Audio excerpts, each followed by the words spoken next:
I started using sub-braid about probably getting on for 2 years ago now. I'd always wanted to use braid, you know, I'd heard loads of stuff about it, but by the time I sort of really started to think about bullet braid, which was the sort of my popular one at the time, that had sort of disappeared and it wasn't in existence anymore. So it took a while, but eventually Korda decided to do a braid. It was a sinking braid like the bullet was, and I sort of lapped it up straight away. I think I was the first one at Korda to start using it.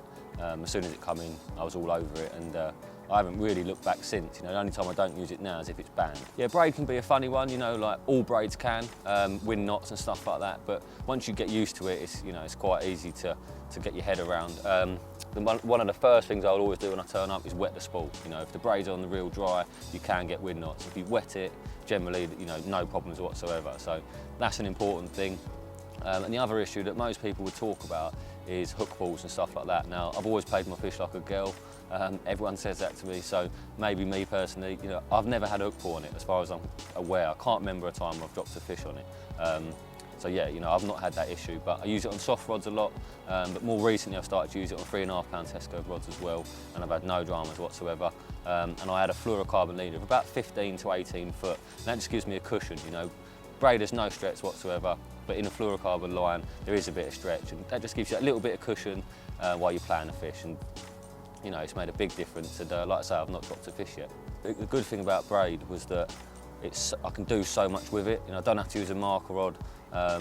Everything's so accurate, everything's so precise, and you know, when I'm spot finding, what I do with the marker rod, it's great, isn't it? You know, we use a marker rod because we can't do it with our fishing rods, but when you've got braided mainline on your fishing rods, they're basically free marker rods, and I can be so precise with my rig placement. You know, there's no popping the float up and all that. It's just clip it up to exactly where you want it to be, clip a rig on and fire it straight out there. Simply feeling the lead down. We're all really into feeling the lead down. It's a vital part of everything. And braid, you know, is 10 times better for that than mono. Snag fishing, it's 10 times better. There's so many reasons why braid is good. And it pretty much is in every single area of carp fishing. Line lay is really important to me, always has been. And braid, well, this braid in particular, sub-braid, sinks really well. You know, once it's under the water, it just sinks and sinks and sinks. If you keep paying line out, it will sink until it's on the bottom completely. And because it's so supple, unlike a fluorocarbon example, which I used a lot because of the sinking properties, the braid sits over the bottom even better than fluoro does. Fluoro is really heavy, but it's not as supple as braid. Braid is so supple, and if you leave that rod in the rest for a while without the bobbin clipped on, just keep paying line out until you'll see the line picking up. Once that stops happening, the braid is pinned to the bottom. You know, if you leave it there for an hour, clip the bobbin on, your line is absolutely perfect. And when you're reeling in the morning and stuff, you can feel it. You can feel the braid hugging the bottom where it's sunk from the rod tip right out to the spot. And, you know, and the fish have absolutely no idea you're even in the swim.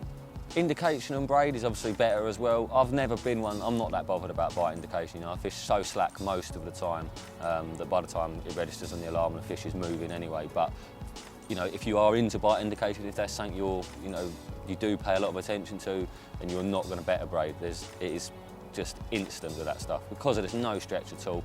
Just like when you feel the lead down, indication then is great, and when you get a bite, it's exactly the same. It's just spot on every single time. One of the best situations, you know, when I would say the braid really does stand out, like head and shoulders above a mono or a fluorocarbon, is when you're snag fishing, particularly longer range.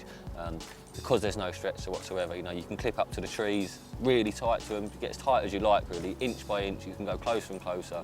It's never going to stretch and land in the tree like it does with mono or fluoro. And you know, when you're hooking those fish, because there's no stretch in a braid, if you're on it and you're pulling back hard enough to turn them, they will turn quickly. Whereas with a mono or a fluoro, the stretch in the line alone is sometimes enough for them to get into the snag. So when I'm snag fishing, you know, I would never ever use a mono or a fluoro ever again. It would be braid all the way for me in that situation. The first samples of sub-braid that we got through were like a light brown colour. We did have a few different samples over the sort of year or so that I was first using it.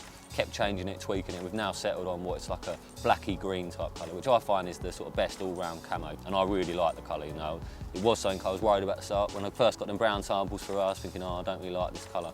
But the one we've got now, to me, is absolutely perfect. The 20 is great for, you know, you can get over 100 yards with a 20, and a 15, a little bit thinner again, and you can go, you know, past 100 yards with that. So I would use a sub-braid in a breaking strain that suits the fishing I'm trying to do, and I find the 20 to be a nice sort of all-rounder. It means I can go anywhere with it and pretty much where I need to be.